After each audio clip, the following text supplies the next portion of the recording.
बलदेव और सूरज के बीच का कनेक्शन शिवाय को पता चल जाने वाला है। शिवाय बहुत परेशान है जब उसे पता चलता है उन लड़कियों के द्वारा कि फ़ोन आगरा से आया था, और वो तुरंत ही आद्या के घर पहुंच जाता है। वहाँ गुंडों के साथ उसकी मारपीट होती है और सीधा वो बलदेव से जाकर कहता है कि इतनी घटिया हरकत करने की आपकी हिम्मत कैसे हुई। हमने कहा था कि अगर दुश्मनी रखनी है तो हमसे दुश्मनी रखना, लेकिन आपने हमारी बहन के साथ ये सब कुछ जो करवाया ना है उसके लिए हम आपको छोड़ेंगे नहीं। इतनी ऊँची हरकत पर आप उतर सकते हो, हमें बिल्कुल भी यकीन नहीं आता है। तो बलदेव खींचकर एक थप्पड़ मार देता है शिवाय को, और शिवाय फिर गुस्से में एक पॉट उठाकर बलदेव की तरफ को भागता है। तो बीच में आध्या आ जाती है, सारा परिवार आ जाता है, पल्लवी जी भी आ जाती है, बलदेव की बहन भी आ जाती है। तो आध्या शिवाय से कहती है, शिवाय तुम क्या कर रहे हो, हमारे पापा पर हाथ उठा रहे हो, तुम्हारी हिम्मत कैसे हुई। और शिवाय कहता है कि इन्होंने इतनी घटिया हरकत की है, जब तुम्हें उस बारे में पता चलेगा तो तुम ही खुद कहोगी कि इन्होंने गलत किया है।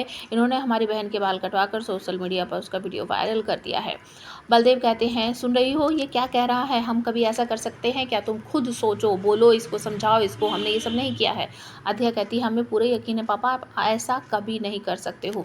अब इस बात पर आध्या से नाराज़ हो जाता है शिवाय और कहता है कि तुम दोनों एक जैसे हो, हमारी बहन के साथ क्या हुआ तुम्हें बिल्कुल भी समझ नहीं आ रहा है। शिवाय घर वापस आ जाता है, उसकी बहन की कंडीशन बिल्कुल भी ठीक नहीं है और उसकी भाभी सोनम उटपटांग बातें कर रही है कि तुम हमेशा आध्या आध्या करते रहते हो।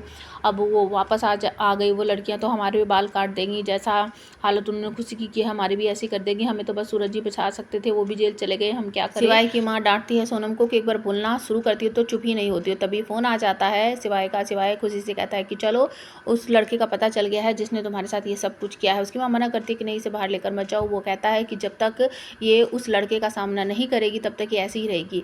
तो वो अपने दोस्तों के द्वारा उस लड़के को पकड़ के बैठा लेता है और खुशी उसके सारे बाल इरेज कर देती है। दोस्त उस लड़के को धमकाते हुए कहते हैं, दोबारा ऐसी हरकत की ना तो ये सब कुछ करने से पहले इस टाइम को याद कर लेना। और वो लोग वहाँ से निकल जाते हैं।